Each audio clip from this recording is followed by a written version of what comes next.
So greetings from another chilly day here in Pennsylvania. Today is February 5th, and we are currently in Carlisle, Pennsylvania, here in Cumberland County. And in a little bit I'll throw up a map, show you where I'm at. So yeah, we're actually in what's called Seven Gables Park, looking for a quiet place to film the intro to this video, at least start this video, because once we get in town, it's going to get a bit loud, and it's going to get a bit loud in town. Carlisle gets pretty busy. Yes, so as you can tell by the title of the video, we're filming two more forts in our French and Indian War series. And once again, we're on the west side of the Susquehanna River. We've pretty much covered all the forts on the east side, the defense forts. So we did what? We did Fort Granville and Fort Patterson in a previous video. So today we're going to do Fort Carlisle and Fort Morris. Fort Carlisle is obviously here in Carlisle, and Fort Morris is about 20 miles southwest in the town of Shippensburg. So we're going to cover those two forts in this video. Yeah, so like I said, we're currently in a park here in town, Seven Gables Park. But Fort Carlisle itself is located smack dab in the middle of town, right where the public square used to be, or just off to the west of where the public square was, on High Street, just east of what today is called Pitt Street. And there's a little bit of controversy. There's supposedly another fort that was here called Fort Lauther. It gets kind of confusing. You know, was Fort Carlisle also Fort Lauther, or was it a separate fort, or what's going on with that? But we'll try to discuss what's going on there. There's some sharp disagreement out there among historians as to what Fort Lauther was. Like I said, was Fort, were they the same fort, or were they separate forts? I kind of have my own idea about that, which I'll talk about later. There's actually a street in town called Fort Lauther. So yeah, these two forts, these are the first two forts that were actually commissioned by the provincial government of Pennsylvania right after Braddock's defeat in July 9th of 1755. Of course, Braddock's defeat out there at the Battle of Monongahela, if I could say it right, out in western PA, was what precipitated a lot of the Native American tax on the settlers here in Pennsylvania. So yeah, these are the first two forts commissioned by the colonial government. Alright, so we're going to head back up to the parking lot where I have Naomi waiting for me up there. I'm gonna get the dash cam set up, and then we'll drive into town. We'll probably pass the location, and I'm going to try to find a place to park to get to the location itself. Then it'll be pretty noisy there, though, just as a forewarning. And as usual, then, as we drive along, I'll tell you a little bit more about Fort Carlisle. Alright, so here we go. We're going to head out of the parking lot at a Seven Gables Park, and we're going to head into downtown Carlisle as soon as the traffic passes here. Yeah, so this fort was commissioned in the summer of 1755, but it wasn't regularly used until 1758, maybe a little bit earlier, like in 1757. The construction was delayed for a number of years, and it was under-provisioned, understocked. There were troops located here in Fort Carlisle, but they didn't stay at the fort, obviously. They kind of were garrisoned in town. There were places for them to stay, people's homes and stuff, probably. So even though the fort wasn't being regularly used until 1748, like there were troops here. They just weren't using the fort. Probably didn't really, like I said, the troops were being garrisoned in town, so they had a place to sleep, a place to stay. And Carlisle wasn't actually being attacked by the Native Americans. It never faced an attack. So the need for a fort was not all that great as in some of the other places we've been to. Of course, things started to change here in the summer of 1757. A British officer came, Colonel John Stanwix, with a couple of companies of what were called Royal Americans, some regular British troops. Because they were here, they're going to start preparing for what was called the Forbes Campaign, which happened in 1758. Of course, the Forbes Campaign has resulted in the, I guess you could say, the capture of Fort Duquesne in what is now Pittsburgh. Of course, the British didn't actually capture it. The French abandoned it and burned it. That campaign started here. Fort Carlisle was the starting point for the Forbes Campaign. So we're coming into downtown Carlisle soon. You can see the courthouse up there. Some interesting Civil War history in town here as well. I think I filmed that years ago. Yeah, so when Colonel Stanwix arrived, he brought a bunch more troops with him because they didn't stay at Fort Carlisle.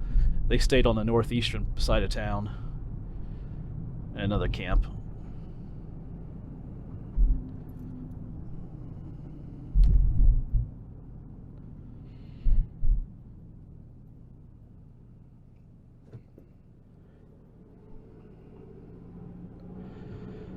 All right, now entering the historic district. The marker for Fort Carlisle will be on our right, I believe.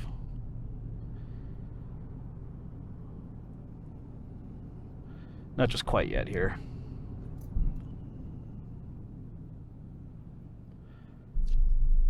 I did see a marker back there for Colonel John Armstrong.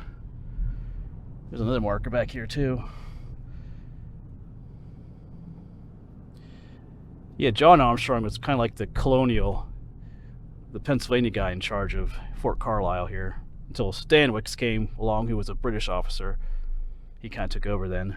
He outranked Armstrong too, who at the time was just a lieutenant colonel. Yeah, right here's the town center of Carlisle. A lot of people out today though. Alright, finally a green light. Yeah, a lot more people out than I would expect today. It's cold. Yeah, the other marker should just be up here. Where are you? Oh, right there it is. I see it. Just off to our right there. Carlisle Fort. Right up here is Pitt Street. So I'm going to take a right up here and try to find a place to park, if that's possible. Looks like there's a lot of people out today.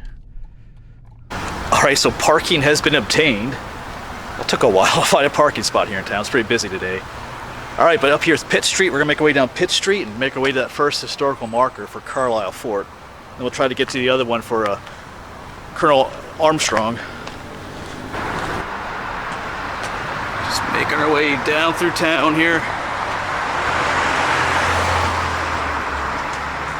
Not my normal filming environment.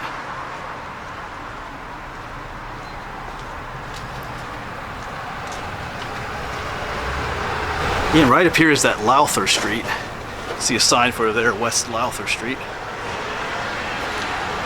Like I said, that's that other fort that some people thought was here. We'll talk about that a little bit later.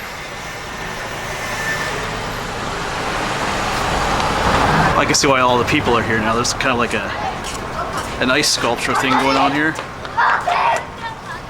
Almost to Main Street. Alright, made it to Main Street. I just gotta hook a left.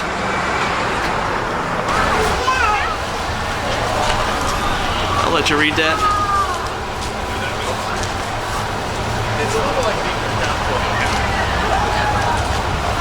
Yeah, so right out in here was Fort Carlisle. Just west of the town square, which is up there. And we're making our way down to that other marker.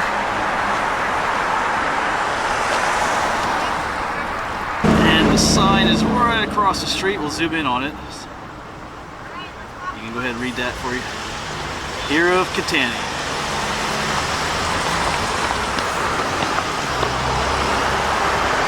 Well, the crowds are behind us now. Kind of trying to make my way back to where I parked up here. Yeah, didn't realize there's gonna be so many people here this afternoon. Yeah, but that plaque about General Armstrong in 1758, or in 1757, he was just Colonel, Lieutenant Colonel Armstrong. But then he received a promotion when General Stanwix came, the British officer. He became Colonel Armstrong, and obviously he got promoted later on then too. And that plaque also mentioned him being the hero of the Kittanning, and that refers to the Kittanning expedition, which we'll do in a future video. But remember when we filmed Fort Granville? That was the fort that was actually captured and destroyed.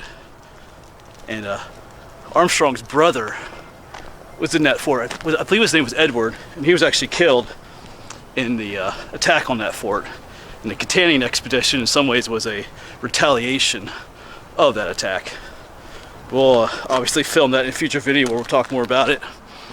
Alright, found Naomi. Alright, so now we found Naomi once again here. A little bit quieter too back here. We're going to start making our way to Shippensburg, down to Fort Morris. But on the way, I'm going to talk to you a little bit about that Fort Lauther, what my theory on it is, just my idea. And then I'll talk to you a little bit about Fort Morris on the way to Shippensburg. Where we're going to Shippensburg won't be as busy as here it is in Carlisle, but Fort Morris was still located in town in Shippensburg. Alright, so let's get on the road again. Alright, so time to get out of town. Yeah, sorry if I seemed a little bit off there, but crowds are not my thing.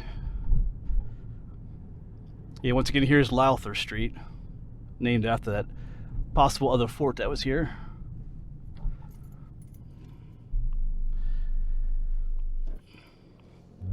And this will take us back up to Main Street.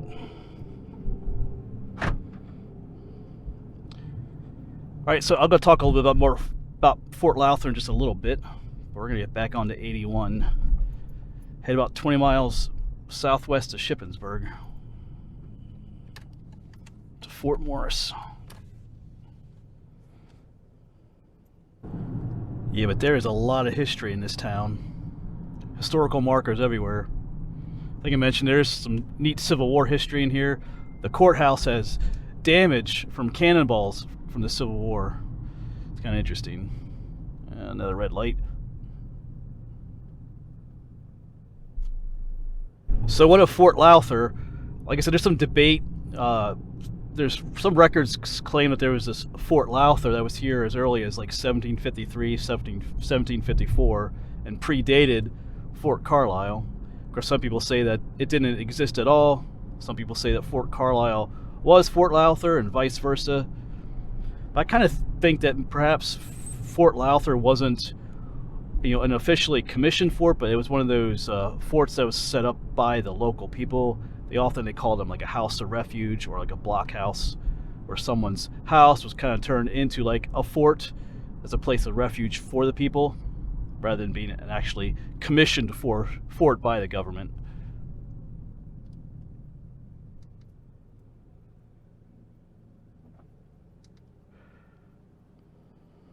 There were definitely a lot of those non-commissioned forts around, like those houses of refuge. My ancestors had one's called Fort Zeller. Like I said, it wasn't an actual fort, it was just a home that was kind of turned into a fort. Well, I just saw a historical sign for the Forbes Road, and we talked a little bit about the Forbes expedition earlier in this video. This is where it started. Of course, they built a road called Forbes Road. Forbes was the British general in charge of that expedition. This is the way it went. So yeah, that's why I think Fort Lauther might have been one of those places of refuge, or a non-commissioned fort that was here earlier, and then Fort Carlisle kind of replaced it. At least that's what I'm going to guess. Alright, I just got to make my way to Interstate 81, and then we'll talk a little bit about Fort Morris before we get to Shippensburg. So I'm not really sure what parking's going to be like there either. Never actually walked around the town of Shippensburg at all.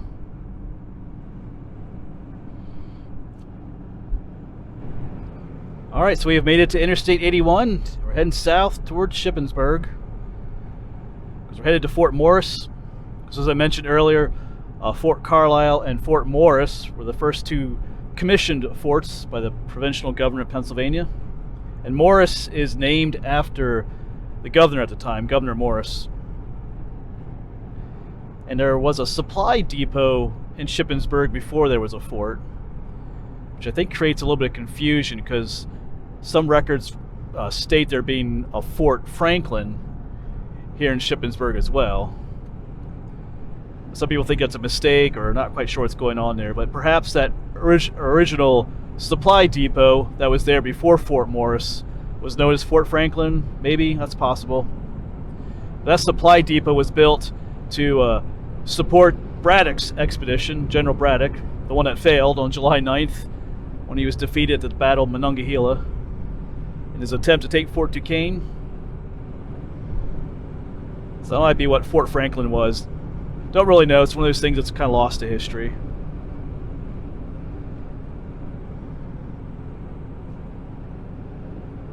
And here is our exit. Exit number 29.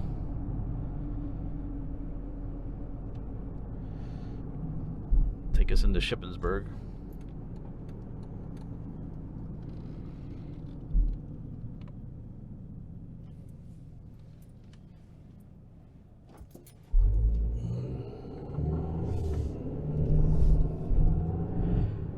Yeah, so in 1758, General Forbes, during the Forbes expedition, actually stopped in at Fort Morris on their way out to Pittsburgh area, Fort Duquesne, which is today Pittsburgh. He described it. He gave a description of the fort, being several buildings surrounded by a log palisade. Had 4 bastions. Those are those things, I guess you call, at the corners of the fort where the cannons were. This fort had little, what they call swivel cannons. They weren't like the full-size cannon, kind of like a smaller one.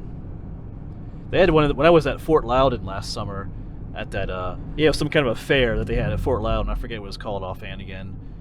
They had a lot of people that are dressed up in period clothing selling stuff. They did like a little cannon demonstration with the swivel cannon, kind of mounted up on one of those bastions. He also described there being a well there, a 70-foot well for the soldiers. And that fort was preserved for a number of years, even after the French and Indian War was over. Some of these forts, once the war was over, or even a little bit earlier, they were abandoned and disappeared pretty quickly. But this one was actually preserved for some time. And there's records of troops even being garrisoned there in like 1763, which makes sense because that would have been the time of what's called Pontiac's War, which occurred right after the French and Indian War. Welcome to Shippensburg. All right, we got to find Queen Street. Turn right on that. Okay, just up ahead here is Queen Street. Now there is some debate as to exactly where Fort Morris is located. I think there's like 3 different locations where folks think it was. I'm heading to a location that makes the most sense.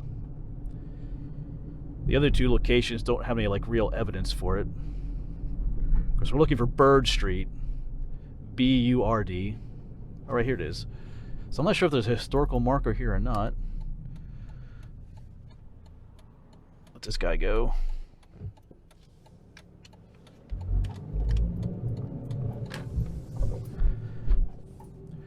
.333 Bird Street is where this place should be. Some folks moving.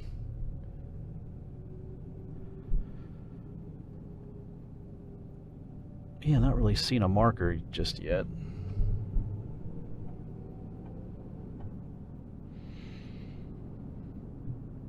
But like I said, this location, they did archaeological digs at this location, found a lot of stuff, period stuff from that time. So this is kind of the accepted location along this street. Because I'm not seeing a historical marker anywhere.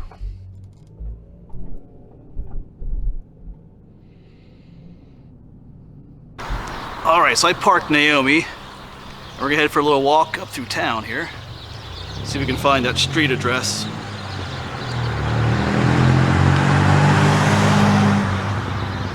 So like I said, we're looking for 333 Bird Street. This is a one-way street, so I can't just turn around and go back the way I came. I did not see a historical marker. Maybe there's one in the main street through town. But I don't see one on this street. Unless I missed it. And like I said earlier, there are 2 other spots here in town, or just outside of town, that some people think were Fort Morris. But I'm wondering if one of those, at least, was probably the site of the original supply depot that was here before Fort Morris. Maybe that was what was known as Fort Franklin. Who knows? That could be a possibility, though. Oh, we should be not too far away yet. Got 323. So probably just up this way is where the fort was. 333 East Bird Street.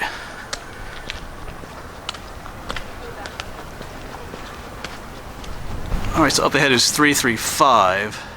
So this has to be 333 here. So I think they did some archaeological digging back in the backyard of this house. This is where Fort Morris was most likely located, back in there. And now it's a residential neighborhood. Yes, I would much rather be looking for forts, French and Indian War forts, out in the woods rather than in town. Although this place isn't as bad as what Carlisle was. Pretty busy out there. But I am trying to get to all these fort locations as best as I can, so that means doing the ones that are in town. Like I said, I'm not sure where the historical marker for this one is. Like, it's probably on Main Street. I'm not gonna worry about getting to it. The one in Carlisle I wanted to get to because that's where the fort was actually located. Sometimes these historical markers are located right where the fort is, and sometimes they're not. They're located near it, but the one in Carlisle was right where Fort Carlisle was, so we had to go to Main Street there.